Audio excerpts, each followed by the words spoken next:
भगवान श्री कृष्ण ने बताया कि कलयुग के प्रत्येक स्त्री पराया पुरुष से क्यों संबंध बनाती है। मित्रों, एक समय की बात है जब भगवान श्री कृष्ण द्वारिका नगरी में राज सिंहासन पर विराजमान थे। तभी देवी रुक्मिणी उनके पास आईं और उनसे कहने लगीं, प्रभु, आज जब मैं आपसे मिलने आ रही थी तो मैंने पृथ्वी लोक पर देखा कि कुछ स्त्रियां अपने पति के होते हुए भी पराये मर्दों के साथ संबंध बनाती हैं और अपने पति को धोखे में रखती हैं। प्रभु, इसे देखकर मेरे मन में दो प्रश्न उठे हैं और मैं चाहती हूं कि आप मेरे दोनों प्रश्नों के उत्तर देकर मुझे संतुष्ट करें। भगवान श्री कृष्ण मुस्कुराते हुए बोले, हे देवी, तुम्हारे मन में जो भी प्रश्न है मुझे बताओ। मैं तुम्हारे दोनों प्रश्नों के उत्तर देकर तुम्हें संतुष्ट करने का प्रयास करूंगा। तब देवी रुक्मिणी बोलीं, प्रभु, मेरा पहला प्रश्न यह है कि कलयुग की स्त्रियां अपने पति के होते हुए भी पराये मर्दों से संबंध क्यों रखती हैं? और मेरा दूसरा प्रश्न यह है कि जो स्त्रियां अपने पति के होते हुए भी पराये मर्दों से संबंध बनाती हैं, उन्हें नर्क लोक में कौन सी सजा मिलती है? भगवान श्री कृष्ण ने कहा, हे देवी, आज आपने जो कलयुग की स्त्री के विषय में मुझसे प्रश्न किए हैं, वह सत्य है कि कलयुग की कुछ स्त्रियां अपने पति के होते हुए भी पराये मर्दों से संबंध बनाती हैं, किंतु इसके पीछे कलयुग की प्रत्येक स्त्री को मिला हुआ एक श्राप है और उसी श्राप के कारण ये स्त्रियां ऐसा करती हैं। देवी रुक्मिणी ने पूछा, कौन सा श्राप प्रभु? भगवान श्री कृष्ण ने कहा, इसके पीछे कई वर्षों पहले घटित एक घटना है जिसे मैं तुम्हें एक कथा के माध्यम से बताता हूं। इस कथा को सुनकर तुम्हें पता चल जाएगा कि किस श्राप के कारण स्त्रियां पराये मर्दों से संबंध रखती हैं। लेकिन इस कथा को पूरे मन से अंत तक सुनना, क्योंकि इस कथा को जो स्त्रियां पूरा अंत तक सुनती हैं, वे अपने जीवन में कभी भी पराये मर्दों के साथ संबंध नहीं बनाती हैं। देवी रुक्मिणी ने कहा, प्रभु, कृपया आप कथा सुनाइए, मैं इसे पूरे अंत तक सुनूंगी। तब भगवान श्री कृष्ण ने कथा को सुनाना प्रारंभ किया। एक समय की बात है जब कलयुग शुरू हो रहा था। तभी सोनभद्र देश में हर्षवर्धन नाम के एक राजा रहते थे। वह सर्वगुण संपन्न राजा थे, लेकिन उनकी एक बहुत बुरी आदत थी। उन्हें शतरंज खेलने का बहुत अधिक शौक था। उसी काल में विदर्भ देश में कश्यप नाम के एक राजा राज्य करते थे। उन्होंने दमन राक्षस को प्रसन्न करके उनसे वरदान के रूप में 4 संतानें प्राप्त की थीं, जिसमें से 3 पुत्र और 1 पुत्री थीं।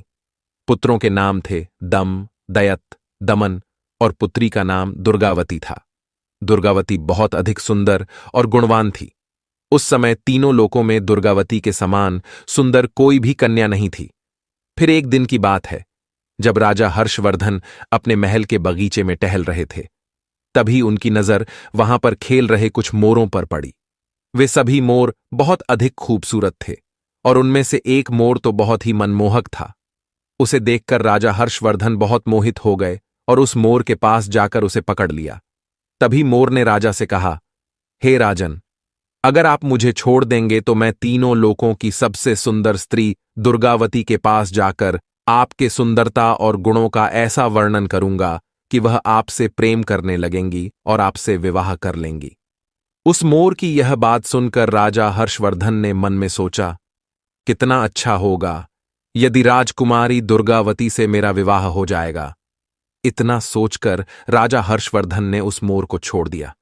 इसके बाद वह सभी मोर उड़कर राजकुमारी दुर्गावती के उद्यान में चले गए। वहीं दूसरी तरफ दुर्गावती मोरों को अपने महल के उद्यान में देखकर बहुत खुश हुईं।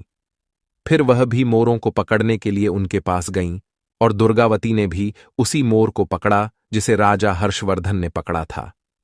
जब राजकुमारी दुर्गावती ने उस मोर को पकड़ा तो मोर ने राजकुमारी से कहा, हे रानी दुर्गावती, सोनभद्र देश में हर्षवर्धन नाम के एक राजा रहते हैं। वह बहुत सुंदर हैं, मानो साक्षात कामदेव का ही स्वरूप हो। यदि आप उनसे विवाह कर लेंगी तो आपका जीवन सफल हो जाएगा। जैसे आप सभी स्त्रियों में सबसे अधिक सुंदर हैं, उसी प्रकार राजा हर्षवर्धन भी सभी पुरुषों में सबसे अधिक मनमोहक हैं। इसीलिए आप दोनों की जोड़ी उत्तम रहेगी। उस मोर की यह बात सुनकर राजकुमारी दुर्गावती के मन में राजा हर्षवर्धन से मिलने की इच्छा जाग उठी। फिर राजकुमारी दुर्गावती ने उस मोर से कहा, प्रिय मोर, तुम राजा हर्षवर्धन तक मेरा प्रेम संदेश पहुंचा दो। फिर मोर ने लौटकर राजा हर्षवर्धन को दुर्गावती का संदेश दे दिया। इसके बाद राजकुमारी दुर्गावती दिन रात राजा हर्षवर्धन का ही ध्यान करती रहती थीं। राजकुमारी दुर्गावती राजा हर्षवर्धन से मिलने को व्याकुल हो रही थीं, लेकिन उन्हें यह समझ नहीं आ रहा था कि वह राजा हर्षवर्धन से मिले तो कैसे मिले। दिन रात राजकुमारी दुर्गावती राजा हर्षवर्धन को ही याद करती रहती थीं और खाना पीना भी नहीं खाती थीं, जिसके कारण वह दिन प्रतिदिन कमजोर होती जा रही थीं। फिर इस तरह कुछ वर्ष बीत गए और राजकुमारी दुर्गावती के पिता राजा कश्यप ने सोचा कि अब मेरी पुत्री विवाह के योग्य हो गई है, अब मुझे इसका विवाह करा देना चाहिए। फिर इतना सोचकर राजा कश्यप ने अपनी पुत्री दुर्गावती के स्वयंवर का आयोजन किया, जिसमें उन्होंने सभी देशों के राजाओं को स्वयंवर के लिए बुलाया। अब स्वयंवर का निमंत्रण मिलने के बाद सभी देश के राजा वहां पहुंचने लगे। उधर जब देवर्षि नारद से सभी देवताओं को भी दुर्गावती के स्वयंवर का समाचार मिला, तो देवराज इंद्र भी दुर्गावती के स्वयंवर के लिए निकल पड़े और राजा हर्षवर्धन को भी संदेश भेजा गया था, तो राजा हर्षवर्धन भी तुरंत ही दुर्गावती के स्वयंवर के लिए चल पड़े। अब राजा हर्षवर्धन के इतने अधिक सुंदर रूप को देखकर देवराज इंद्र ने रास्ते में ही अपने विमान को रोक दिया और अपने विमान से उतरकर सभी देवता राजा हर्षवर्धन के पास गए। फिर देवराज इंद्र ने राजा हर्षवर्धन से कहा, हे राजन, आप बहुत ही सुंदर और गुणवान हैं। कृपा करके आप राजकुमारी दुर्गावती के स्वयंवर में राजा बनकर नहीं, बल्कि हम लोगों के दूत बनकर चलिए और राजकुमारी दुर्गावती के पास जाकर उनसे कहिए कि हे सुंदरी, देवराज इंद्र, वरुण, अग्नि, कुबेर और यम देवता तुमसे विवाह करना चाहते हैं। इनमें से तुम जिसे चाहो उसे अपना पति स्वीकार कर लो। देवराज इंद्र की यह बात सुनने के बाद राजा हर्षवर्धन ने कहा, हे प्रभु, मैं एक दूत बनकर वहां कैसे जा सकता हूं, जबकि मेरा और आप लोगों का वहां जाने का एक ही उद्देश्य है। इसीलिए मैं आपका दूत बनकर नहीं जा सकता, क्योंकि मुझे भी राजकुमारी दुर्गावती से विवाह करना है। तब देवराज इंद्र ने कहा, हे नल, तुम हमारा कहना कैसे टाल सकते हो? यदि तुमने हमारा कहना नहीं माना तो तुम्हारे साथ बहुत बुरा होगा। देवराज इंद्र की यह बात सुनकर राजा हर्षवर्धन देवताओं के दूत बनने को तैयार हो गए और उन्होंने देवराज इंद्र की आज्ञा से राजमहल में प्रवेश किया। राजा हर्षवर्धन के महल में प्रवेश करते ही दुर्गावती और उनकी सहेलियां भी राजा हर्षवर्धन के सुंदर रूप को देखकर उन पर मोहित हो गईं और शर्म के मारे कुछ न बोल पा रही थीं। तब राजा हर्षवर्धन ने राजकुमारी दुर्गावती से कहा, मैं यहां देवताओं का दूत बनकर आया हूं, इसीलिए हे राजकुमारी दुर्गावती, स्वर्ग के देवता तुमसे विवाह करना चाहते हैं। तुम किसी भी एक देवता को चुन लो और उनसे विवाह कर लो। मैं यही संदेश देने आया था और मैं आज राजा बनकर नहीं, बल्कि एक दूत बनकर यहां आया हूं। देवताओं की शक्ति से मैंने तुम्हारे महल में प्रवेश किया है, इसलिए मुझे कोई देख नहीं पाया। मैंने देवताओं का यह संदेश तुम तक पहुंचा दिया है। अब तुम जिस भी देवता से विवाह करना चाहो उनसे विवाह कर सकती हो। फिर भगवान श्री कृष्ण कथा को आगे बताते हुए देवी रुक्मिणी से कहते हैं, हे देवी, अब कथा को बहुत ध्यान से सुनना, क्योंकि अब तुम्हें पता चलेगा कि किस श्राप के कारण कलयुग की स्त्रियां पराये मर्दों से संबंध बनाती हैं। तब देवी रुक्मिणी ने कहा, ठीक है। तो कथा को आगे बताते हुए भगवान श्री कृष्ण ने कहा, फिर राजकुमारी दुर्गावती राजा हर्षवर्धन से कहती हैं, हे राजन, मैं किसी और से नहीं, बल्कि आपसे ही विवाह करना चाहती हूं। मुझे आपके अलावा और कोई भी नहीं चाहिए। जिस दिन से मैंने मोरों की बात सुनी है, तब से ही मैं आपसे मिलने के लिए बहुत व्याकुल हो रही हूं और तभी से मैं आपसे बहुत अधिक प्रेम करने लगी हूं। आपके लिए ही मैंने राजाओं की भीड़ इकट्ठी की है और मेरी आपसे एक प्रार्थना है कि आप राजा बनकर यहां आएं और मुझसे विवाह कर लें। यदि आपने ऐसा नहीं किया तो मैं आपकी कसम खाकर कहती हूं कि मैं जहर खाकर मर जाऊंगी। राजकुमारी दुर्गावती की यह बात सुनकर राजा हर्षवर्धन बहुत अधिक दुखी हो जाते हैं और फिर राजकुमारी दुर्गावती से कहते हैं, हे देवी, जब बड़े बड़े देवता आपसे विवाह करना चाहते हैं तो फिर आप मुझ जैसे एक तुच्छ प्राणी से विवाह क्यों करना चाहती है? मैं तो इन देवताओं के सामने कुछ भी नहीं हूं। ये देवता मुझसे बहुत अधिक शक्तिशाली हैं और मुझसे कहीं अधिक गुणवान भी हैं। इसीलिए आप इन देवताओं में से किसी एक से विवाह कर लीजिए। राजा हर्षवर्धन की यह बात सुनकर राजकुमारी दुर्गावती बोली, मैं आपको वचन देती हूं कि मैं आपको ही पति के रूप में स्वीकार करूंगी और किसी को नहीं। तब राजा हर्षवर्धन ने कहा, परंतु इस समय मैं राजा बनकर नहीं बल्कि यहां देवताओं का दूत बनकर आया हूं, इसीलिए इस समय मैं आपसे विवाह करने के योग्य नहीं हूं। तब राजकुमारी दुर्गावती बोली, इसके लिए मेरे पास एक उपाय है। यदि आप उस उपाय के अनुसार कार्य करेंगे तो आपको दोष भी नहीं लगेगा और हमारा विवाह भी संपन्न हो जाएगा।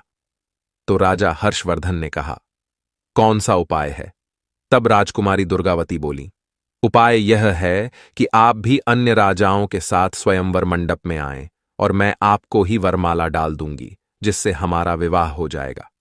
रानी दुर्गावती की यह बात सुनकर राजा हर्षवर्धन वापस देवताओं के पास पहुंच गए और जब देवताओं ने पूछा तो उन्होंने बताया कि वे रानी के पास दूत बनकर ही गए थे, लेकिन रानी दुर्गावती और उनकी सखियां सभी मुझ पर ही मोहित हो गई हैं। जब मैंने उनके समक्ष आप लोगों के विवाह का प्रस्ताव रखा तो राजकुमारी दुर्गावती ने आप लोगों से विवाह करने से मना कर दिया और कहा है कि आप देवताओं के दूत बनकर नहीं बल्कि राजा बनकर मेरे स्वयंवर में आएं। तब देवताओं ने कहा, ठीक है, आप भी राजकुमारी दुर्गावती के स्वयंवर में चलिए। फिर कुछ ही समय बाद सभी देवता और सभी देश के राजा राजकुमारी दुर्गावती के स्वयंवर में पहुंच गए। फिर राजा कश्यप ने अपनी पुत्री दुर्गावती से कहा, हे पुत्री, अब आप इन सभी में से जिसे चाहो उसे वरमाला पहना सकती हो। तब राजकुमारी दुर्गावती राजाओं की भीड़ में राजा हर्षवर्धन को ढूंढने लगीं। तभी उन्होंने देखा कि एक ही स्थान पर राजा हर्षवर्धन के समान हूबहू दिखने और वैसे ही वेशभूषा वाले 5 राजकुमार खड़े दिखाई दिए। तब वह हैरान हो गईं और मन ही मन विचार करने लगीं कि इन 5 में से राजा हर्षवर्धन को कैसे पहचाने। फिर रानी दुर्गावती समझ गईं कि यह देवताओं द्वारा रची गई माया है। तब उन्होंने देवताओं से कहा, हे देवताओं, मुझे राजा हर्षवर्धन को पहचानने की शक्ति प्रदान करें, क्योंकि मैं राजा हर्षवर्धन के अलावा और किसी से विवाह नहीं करना चाहती हूं। तब देवताओं ने राजकुमारी दुर्गावती को राजा हर्षवर्धन को पहचानने की शक्ति प्रदान की। फिर राजकुमारी दुर्गावती ने राजा हर्षवर्धन को पहचानकर उनको वरमाला पहना दी और दोनों का विवाह हो गया। फिर स्वयंवर पूरा होने के बाद देवता वापस स्वर्ग की ओर जाने लगे। उसी समय उनको मार्ग में कलियुग और द्वापर युग से भेंट हो गई। तब इंद्रदेव ने कलियुग से पूछा, हे कलियुग, कहाँ जा रहे हो? तब कलियुग ने कहा, मैं दुर्गावती के स्वयंवर में उससे विवाह करने के लिए जा रहा हूं। कलियुग की यह बात सुनकर देवराज इंद्र ने कहा, अरे कलियुग, स्वयंवर तो कब का पूरा हो गया। राजकुमारी दुर्गावती ने राजा हर्षवर्धन को वरमाला पहनाकर उनसे विवाह भी कर लिया। इंद्रदेव की यह बात सुनकर कलियुग बोला, यह तो अनर्थ हो गया। उसने देवताओं का घोर अपमान किया है, इसीलिए उसे इस अपराध का दंड अवश्य मिलना चाहिए। तब देवताओं ने कहा, राजकुमारी दुर्गावती ने हमारी आज्ञा प्राप्त करके ही राजा हर्षवर्धन को वरमाला पहनाया और उनसे विवाह किया है। वास्तव में राजा हर्षवर्धन सर्वगुण संपन्न और उसके योग्य वर हैं, इसीलिए जो भी हुआ सही हुआ है। इतना कहकर सभी देवता आगे बढ़ गए। फिर कलियुग ने द्वापर से कहा, मैं अपना क्रोध शांत नहीं कर सकता, इसीलिए मैं राजा हर्षवर्धन के शरीर में निवास करूंगा और उन्हें राज्य विहीन कर दूंगा। उस स्थिति में वह राजकुमारी दुर्गावती के साथ नहीं रह सकेंगे। उसे शतरंज का बड़ा शौक है, इसीलिए तुम भी शतरंज के पासों में प्रवेश करके मेरी सहायता करना। तब द्वापर ने भी उसकी बात मान ली। इसके बाद द्वापर और कलियुग दोनों ही राजा हर्षवर्धन के पास गए, लेकिन कलियुग को राजा हर्षवर्धन के शरीर में प्रवेश करने का कोई मार्ग नहीं मिल रहा था। वह राजा हर्षवर्धन के शरीर में प्रवेश करने का सिर्फ एक अवसर चाहता था। इसी तरह समय व्यतीत होता गया, लेकिन कलियुग राजा हर्षवर्धन का कुछ न कर पाया। फिर 16 वर्ष के पश्चात जब एक दिन राजा हर्षवर्धन संध्याकाल के समय लघुशंका से निवृत्त होकर बिना हाथ पैर धोए भोजन करने के लिए बैठ गए, तो उनकी इस अपवित्र अवस्था को देखकर कलयुग को राजा हर्षवर्धन के शरीर में प्रवेश करने का अवसर मिल गया। उसने राजा हर्षवर्धन के शरीर में प्रवेश कर लिया। वहीं कलयुग ने दूसरा रूप धारण करके राजा हर्षवर्धन के भाई, जो अलग रहकर अपना राज्य चला रहे थे, उनके पास गया। उनका नाम विक्रमादित्य था। तब कलयुग विक्रमादित्य के पास जाकर कहने लगा, हे राजन, तुम अपने भाई राजा हर्षवर्धन के साथ शतरंज का खेल खेलो। मैं तुम्हें वचन देता हूं कि मैं निश्चित ही तुम्हें राजा हर्षवर्धन का राज्य जिताने में तुम्हारी पूरी मदद करूंगा। जब विक्रमादित्य ने कलयुग की यह बात सुनी तो उसे लालच आ गया। राज्य की लालसा में आकर विक्रमादित्य ने कलयुग की बात मान ली और वह शीघ्र ही राजा हर्षवर्धन के पास गए और कहने लगे, हे राजा हर्षवर्धन, चलो शतरंज खेलते हैं। तब राजा हर्षवर्धन ने कहा, ठीक है। फिर दोनों ने शतरंज खेलना प्रारंभ किया। कलयुग राजा हर्षवर्धन के शरीर में प्रवेश कर चुका था और पासों में द्वापर प्रवेश कर चुका था। इसीलिए राजा हर्षवर्धन जो कुछ भी दांव पर लगाते, वह सब कुछ हारते जा रहे थे। जब राजा हर्षवर्धन की प्रजा और मंत्रियों को यह बात पता चली, तब उन्होंने राजा हर्षवर्धन को रोकने का प्रयास किया, किंतु वे नहीं माने। वे जुए में सब कुछ दांव पर लगाते चले गए और अंत में सब कुछ हार गए। जब रानी दुर्गावती को यह बात पता चली तो वह राजा हर्षवर्धन के पास जाकर कहने लगीं, हे स्वामी, इस तरह तो आप सब कुछ हार जाएंगे। कृपया करके आप इसे यहीं रोक दीजिए। लेकिन राजा हर्षवर्धन कलयुग के वश में होने के कारण रानी दुर्गावती की एक भी बात नहीं माने और शतरंज खेलते रहे। इस तरह खेलते खेलते वह जुए में अपना सब कुछ हार गए और अब राजा हर्षवर्धन के पास शतरंज में दांव पर लगाने के लिए कुछ भी नहीं बचा था। तब राजा विक्रमादित्य बोले, अब दांव पर लगाने के लिए तुम्हारे पास क्या है? सब कुछ तो हार चुके हो। यदि कुछ और है तो उसे भी दांव पर लगाओ। तो राजा हर्षवर्धन ने कहा, अब मेरे पास कुछ भी दांव पर लगाने के लिए नहीं बचा है। फिर शतरंज में सब कुछ हारने के बाद राजा हर्षवर्धन और रानी दुर्गावती एक जंगल में रहने के लिए चले गए और जंगल में इधर उधर भटकने लगे। फिर घास फूस से उसी जंगल में एक कुटिया बनाकर रहने लगे। राजा हर्षवर्धन और रानी दुर्गावती की हालत यह हो गई थी कि उन्हें भोजन तक नसीब नहीं होता था। इस तरह जंगल में रहते रहते कुछ समय और बीत गया और उन दोनों की हालत पहले से भी ज्यादा खराब हो गई।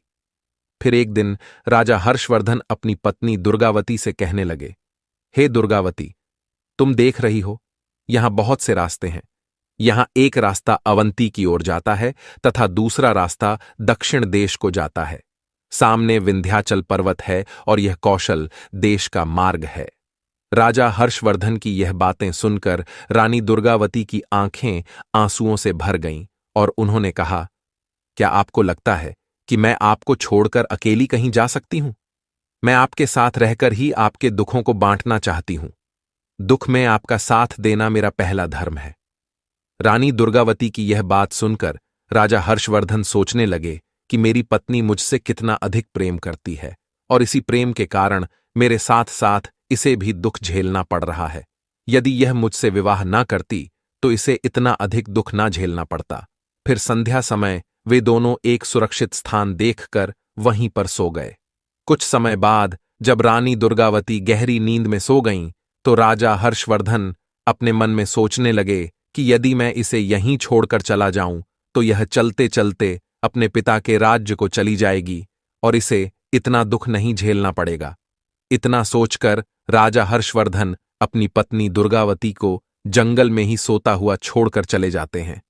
फिर जब रानी दुर्गावती की नींद खुली तो उन्होंने देखा कि राजा हर्षवर्धन वहां नहीं थे, तो उन्हें ढूंढने के लिए वह जंगल में इधर उधर भटकने लगीं। तभी उन्हें एक शेर दिखाई देता है, तो वह शेर को देखकर डर जाती है और जोर जोर से चिल्लाने लगती हैं। तभी उनके चिल्लाने की आवाज एक शिकारी को सुनाई देती है। वह शिकारी रानी दुर्गावती के पास आता है और देखता है कि वहां पर एक शेर खड़ा है, तो वह शिकारी शेर को वहां से भगा देता है और रानी दुर्गावती को अपनी कुटिया में लेकर जाता है और उन्हें भोजन कराता है।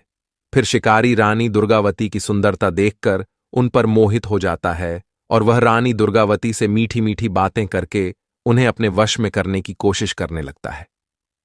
रानी दुर्गावती को उसके मन के भाव समझ में आ गए थे, तो उन्होंने उसकी वासना को बहुत रोकना चाहा, लेकिन जब वह किसी भी प्रकार से नहीं माना, तब रानी दुर्गावती ने उसे श्राप देते हुए कहा, यदि मैंने राजा हर्षवर्धन के अलावा किसी और का चिंतन कभी नहीं किया है, और अगर यह सत्य है, तो यह शिकारी अब भी भस्म होकर मर जाए, यह मेरा श्राप है। रानी दुर्गावती के इतना कहते ही वह शिकारी तुरंत मर जाता है। फिर रानी दुर्गावती राजा हर्षवर्धन की तलाश में उसी जंगल में इधर उधर भटकने लगी। तभी उनकी भेंट राजमहल की एक राजमाता से होती है। राजमाता रानी दुर्गावती से कहती हैं, हे सुंदरी, तुम कौन हो और इस जंगल में अकेली क्या कर रही हो? तो रानी दुर्गावती कहती हैं, हे राजमाता, मैं राजा हर्षवर्धन की पत्नी हूं। मेरे पति शतरंज में सब कुछ हार गए हैं, जिसके कारण हम दोनों को यहां जंगल में आकर रहना पड़ रहा है। मेरे पति एक दिन रात को अचानक से कहीं चले गए हैं और उन्हीं की तलाश में मैं इस जंगल में इधर उधर भटक रही हूं। रानी दुर्गावती की यह बात सुनकर राजमाता को उन पर दया आ जाती है।